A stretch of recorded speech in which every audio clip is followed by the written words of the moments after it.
इस बार यूक्रेन और रूस का जो युद्ध चल रहा है, तो आप देख रहे होंगे कि गुरिल्ला वार से रूस को जवाब देने की तैयारी में जुट गया है यूक्रेन।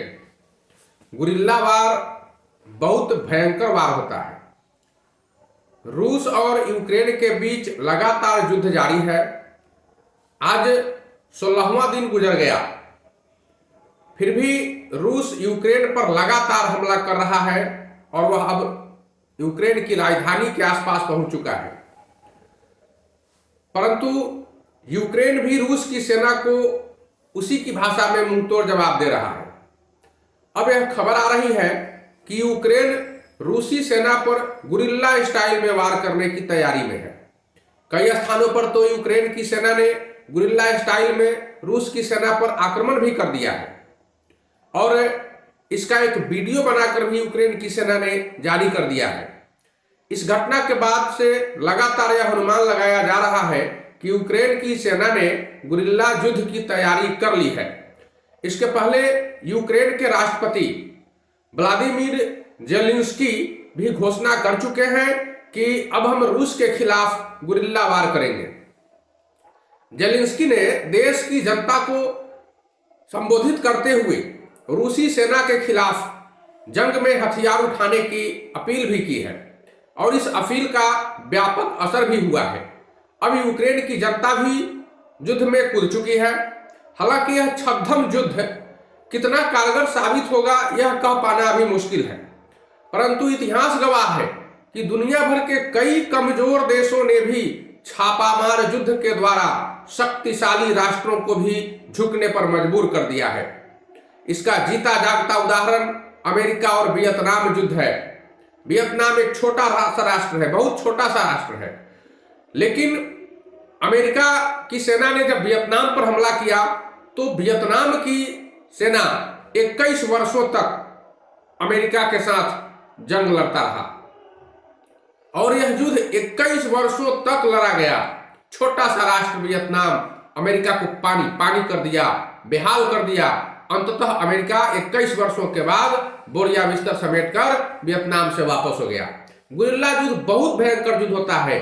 शिवाजी ने भी औरंगजेब के खिलाफ इसी गुरिल्ला युद्ध का प्रयोग किया था और औरंगजेब की सेना को भारी नुकसान पहुंचाया था। एक और उदाहरण सामने देखिए। 2001 में नाटो की सेना अमेरिका के नेतृत्व में अफगानिस्तान पर तालिबानी विद्रोहियों के खिलाफ लड़ने के लिए आ गई और एक 20 साल तक यह लड़ाई चलती रही। तालिबानी विद्रोही छापामार दस्ता के रूप में अमेरिका सहित नाटो की सेना पर लगातार वार करते रहे और अंततः पिछले साल आपने भयंकर इसका परिणाम देखा होगा।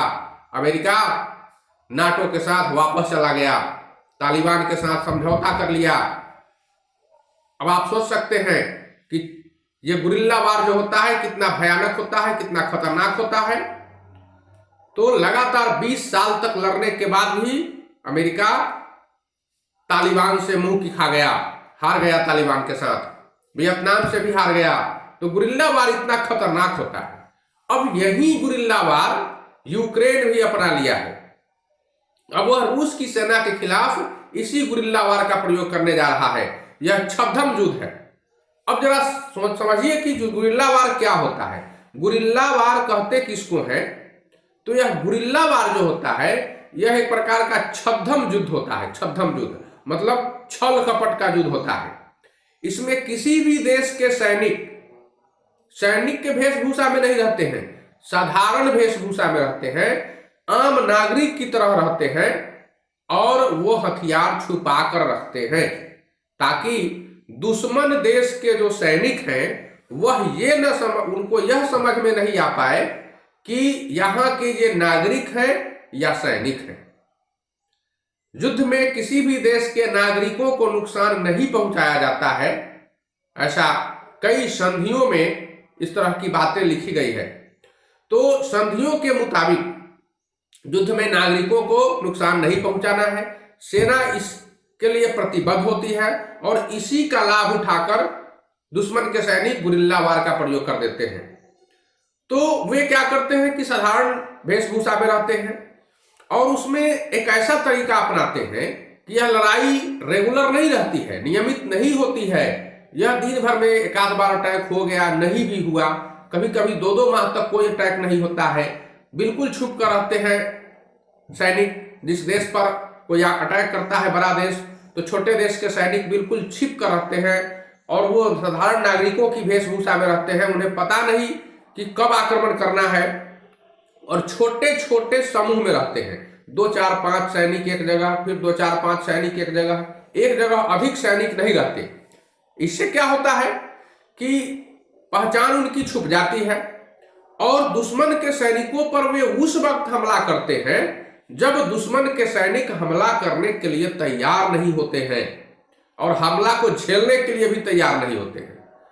जैसे स्नान करते समय, खाना खाते समय, सोते समय, आराम करते समय अथवा यात्रा करते समय उनके काफिले पर हमला कर दिया जाता है, पुल पुलिया को उड़ा दिया जाता है, तो उनके आवागमन के रास्ते को बाधित कर दिया जाता है, उनका रसद पानी का रास्ता काट दिया जाता है। इस तरह से किसी देश के सैनिक बड़े देश के सैनिकों को नुकसान पहुंचाते हैं। इसी को कहते हैं गुरिल्ला युद्ध। तो ये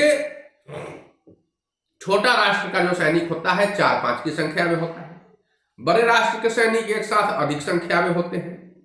अब छुपे छुपे 4-5 लोग ही अटैक करते हैं, क्योंकि वो समझ लेते हैं कि मुझे जिंदा नहीं रहना है। तो 4-5 लोग अटैक करते हैं तो एक साथ, वो तो मशीन गन और फिर बड़े बड़े आजकल हथियार चल चुके हैं, तो 1 मिनट में सैकड़ों लोगों की जान ले सकते हैं। और वो लोग एकाएक सामने आते हैं और फिर 4-5 सैनिक किसी बड़े देश के 50 से 100 सैनिकों की हत्या 1 मिनट में कर देते हैं और फिर वो फरार हो जाते हैं, क्योंकि संख्या ज्यादा है नहीं और कहीं भी साधारण नागरिक की तरह छुप जाना है। तो ये होता है गुरिल्ला युद्ध। और बड़े देश जो होते हैं अंततः परेशान हो जाते हैं और परेशान होकर वापस चले जाते हैं। तो अब यूक्रेन ने रूस के खिलाफ इसी गुरिल्ला जंग का ऐलान कर दिया है। अब देखिए आगे क्या होता है। अमेरिका की तरह रूस भी हार जाता है यूक्रेन के सामने, या फिर कोई और नतीजा निकलता है, या फिर यह युद्ध विश्व युद्ध का रूप धारण कर लेता है। अब आगे देखते हैं इसको क्या होता है।